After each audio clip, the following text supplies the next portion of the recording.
Bro, salamat. Yan, salamat Tito. Galing rito kay Lola Melba, bro. Salamat bro sa paghatid. Ano man, sabi ko, pasyal din tayo ng ano. Nakapasyal din. Blessings. May-effort din tayo para may hatid din. Salamat bro. Ito po mga kalingap, nagaling dito si Kuya Ato ngayon. Shoutout bro, salamat. Gandang araw po sa lahat. Binisita tayo ni Kuya Ato. Opo, and may dala po tayo galing po kay Lola Melba. And salamat po kay Ma'am Melba ng Italy, yan sapatos, at ito na po yung pangako niyang gamot sa mga sa sugar. Salamat po. Salamat Kuya Ato. Oo, okay lang, at sabi ko nga, no. Pagpasensya mo na rin kasi sabi ko sa mga viewers din po, baka sabihin nila hindi ako tumutulong. So until na po kasi meron pa rin tayong dinadamdam na yung sa yati ako. Mahirap bro. Yan, napanood niya naman na yan sa mga upload ni Kuya Ato, yung kanyang nararamdaman din ngayon. Sa paa yan ba? Sa tuhod? Saan ba yan? Simula bro, baywang hanggang pababa hanggang sa paa. So minsan, yung mga 10 minutes na nakatayo ako, sobra bro, hindi na kaya. Kasi lakaran din ng malayo din kaya, tapos magbuhat ng mabigat din kaya. Bihira ka din makasama sa kanila minsan. Kaya kung pansin mo rin o pansin nyo rin mga viewers, marong kalsada yung ano ko. Okay nakamotor Kung nakamotor ako, kaya ko. Pero oras na maglakad ako, dati basic sa akin yan, simula sa kanto. Yung pagmalakad. Basic sa atin yan. Ngayon hindi ko kaya. Si Kuya Ato. And congrats din sa iyo bro. Salamat bro sa pagbisita dito sa yung bahay nyo, ang ganda. So malapit na ito. And siyempre sa lahat ng pinapangarap magkabahay para sa pamilya. Yung pag may bahay na, andun na yung mas sipagan pa natin. Siyempre di ba?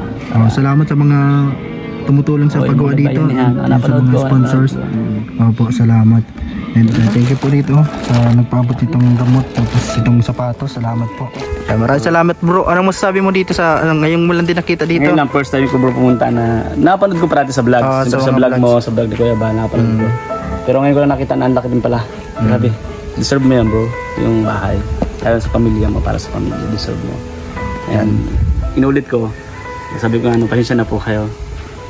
Naintindihan naman nila yan ng mga viewers. Kung ako, kaya dati sabi nga, di ba yung ginagawa natin, kahit saan tayo pumunta, walang problema, lalo na yung bayanihan.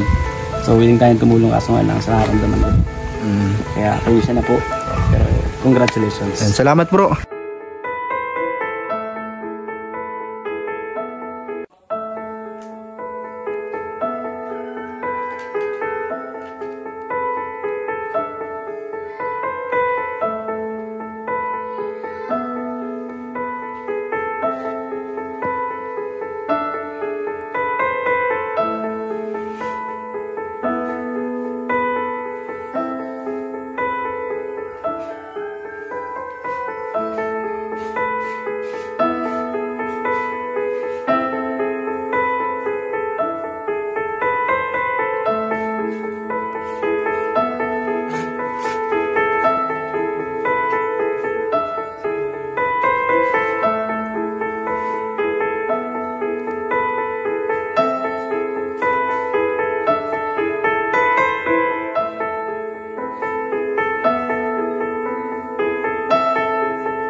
Nandito tayo mga kalingap sa school ni Kisaya.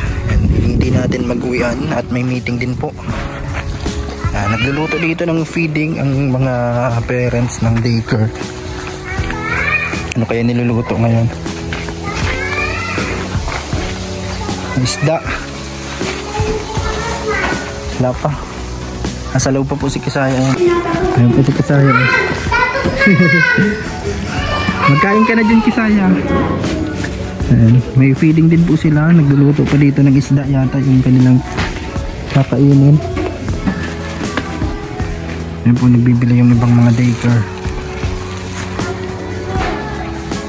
Ano Saya, tapos ka na mag-recess? Kainin mo na yung pagkain mo, hindi po kinakain.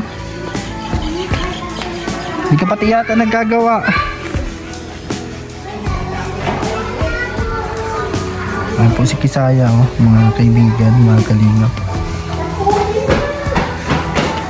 Naggawa ka na? Maggawa ka ha, hindi kita hahatid. Kinutsara mo na. Pinutsara na ni Kisaya. Nagluluto pa dito isda.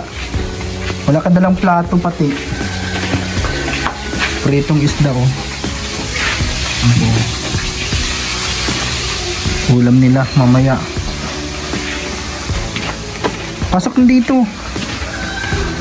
May malunggay din po dito. At papaya. Dito po nag-i-school si Kisaya. San Jose Daycare Center. Mga kalingap. Ininom mo na yung ano mo Kisaya. Okay laki. Ayan po si Kisaya. Mabili daw siyang mag-isa. Ayan po. Meron siya baon pero nagbili pa. Dito po siya nag-aaral. San Jose Daycare Center. Dito pa po yan sa dulo pa. Kaya na-motor kami po. Ayun yung motor ko. Nilagay ko po dun sa may barangay. Ano, bibili si Kisaya. Bili na. Ito yung mga kaklase niya. O, nagpasok si Zaimon. Nasaan si Oyang? Simon? Patricia? Wala na naman sa inyo? Uy. Nag-alis na naman si Oyang? Nandun siya sa... Nag-alis? Wala sa inyo? Doon na naman sa Mokong yata yon. Hindi man nauli daw. Hindi pa nauwi? Hindi daw mauli. Hindi daw mauwi. Ayaw na mag-uwi sa inyo? Gusto niya nasa layasan. Ano binili mo? Ikaw talaga. Magkano yan? May sukli ka pa. Kunin mo yung sukli mo. Isa lang binili mo. Kunin mo na yung sukli mo. Ayan po. Dito nagbibili si Kisaya. At dito ako natambay sa gilid pag naghihintay. Ano?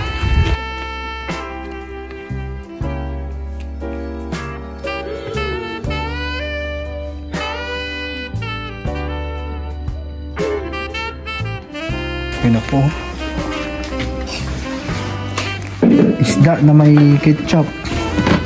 Ang feeding nila Kisaya.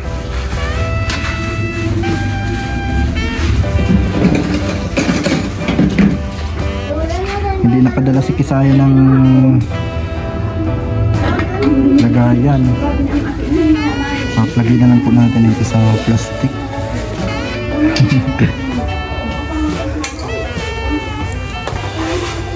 Ito po palagay. Kanin tapos ano. Mas dodobli ko dito sa isa. Ito lang pandagli natin. Ito lang pandagli. Dito. Hindi niya nadala yung baunan ni Kisaya. At pinabalot na lang natin sa plastic. Dudublihin natin ito kay Kisaya.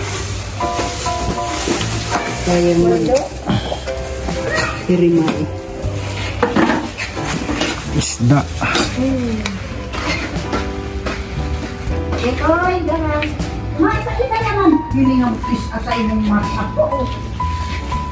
Ito mga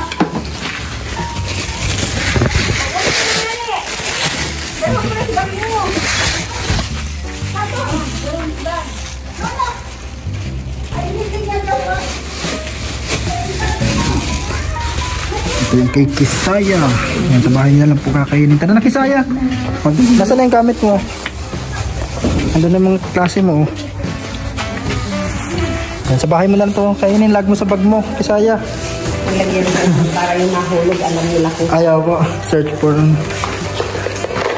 dinala mo na po na Kisaya. Bigat na Puro sa Maria pa lang po. Matagal pa man pala. Hindi man din ang papel. Opo. Salamat bro. Welcome bro at salamat din.